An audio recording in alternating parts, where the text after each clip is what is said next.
I feel like the Privilege Cafe is definitely not your usual way of working. There's no sort of structure. I mean, lots of people would even reach out to me and say, Mymuna, what's the itinerary? What's the agenda? What's the framework? What's your approach to engagement, Mymuna? And how are you doing this? And I'm like, well, I really don't tick any of those boxes. It's about being authentic. And, there is no itinerary, there is no agenda. It's a safe, open space for people to come and learn and grow and just really share their lived experiences, and for people who are privileged to come and use their privilege for good, really. I think if we're looking at public spaces as an example, in relation to public services, I think we need to take a historical journey. And I think if we go back to the post-war period, where a lot of African Caribbeans and Africans and other groups of people came over here to rebuild the mother country, what a lot of people don't realize, there was racial segregation in this country. And in 1965, they passed the Racial Relation Act, and that was to stop the discrimination or the actual social segregation within British society, such as dance halls, cinemas, restaurants and hotels, bed and breakfasts, beaches, okay? And the list just goes on, even golf clubs, bowling clubs, etc., etc. So even though they like to focus on the United States of America, there's this sense of putting their head in the sand that they were actually practicing and institutionalized racial segregation. So even though those spaces may have opened up from 1965 onwards, there's been, I think there's been a slow process in seeing the integration in many of these public spaces as far as public services are concerned.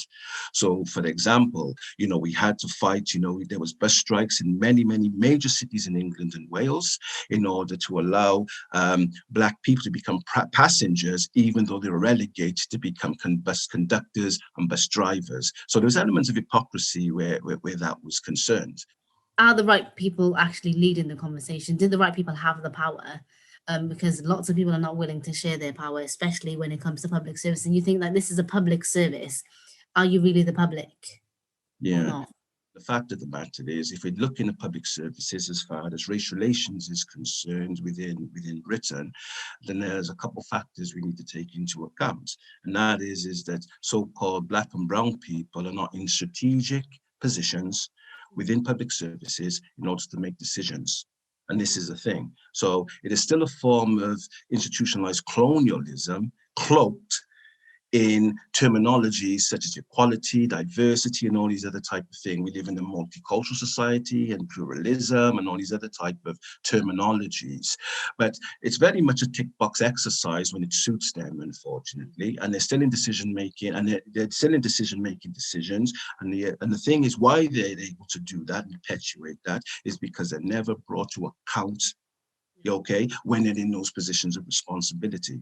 I believe as an individual that responsibility comes accountability. If you screw up, whatever the case may be, you should be held accountable. Oh, you can hold people to account, and like I've done, for example, and then you really do get shut down. And you're the troublemaker, you're the angry, aggressive Black woman. And this whole thing about it does really come down to representation or lack of representation, especially filtering right through to the top. The fact of the matter is, if many of them are going into these jobs, etc., claiming that they're there for public services because so-called BAME communities are part of the public.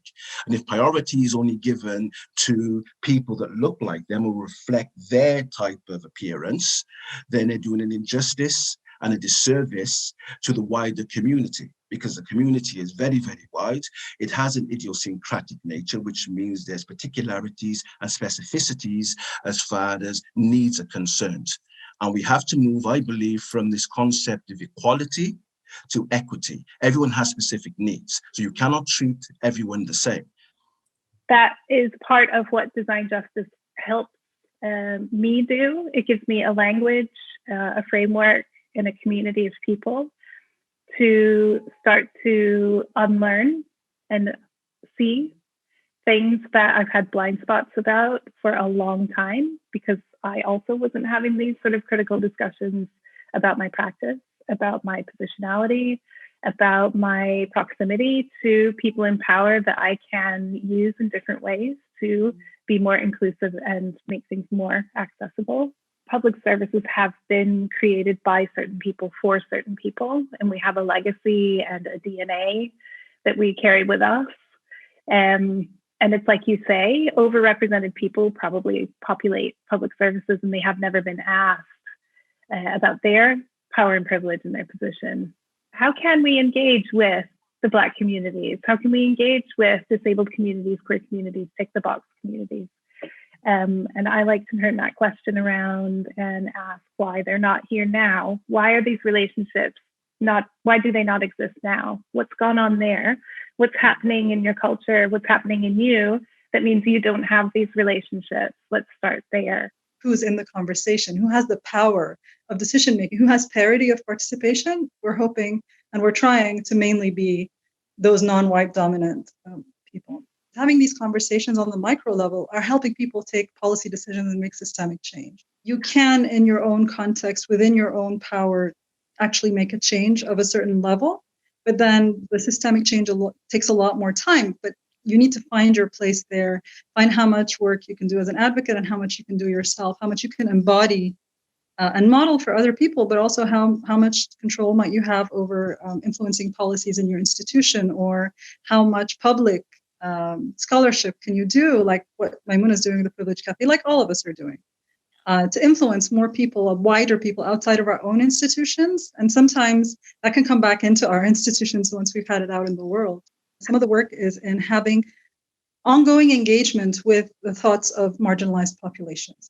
This might be actually interacting with them on social media, but that might not be easy if you're not already part of communities. But like making a point, if you're going to read a blog post today, prioritize the blog posts of people of color and marginalized communities and women before you read all the white people that we're used to listening to all the time, because the epistemic listening to this alternative voice is not easy.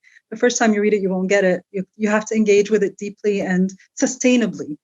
People, their confidence is growing coming into this space. And like I said, they genuinely probably have never been asked what it means to be white, for example. So yeah, I mean, just that knowledge sharing and confidence building for people that I feel already have a lot of power and privilege, that I would, I guess, maybe expect them to already be knowledgeable in these areas, but I guess not necessarily the case when they come to a safe space like the Privilege Cafe. I feel like, people are totally different and they're true to themselves and they're speaking their truth. And I feel like that's what the Privilege Cafe has been a catalyst for in so many different spaces and conversations.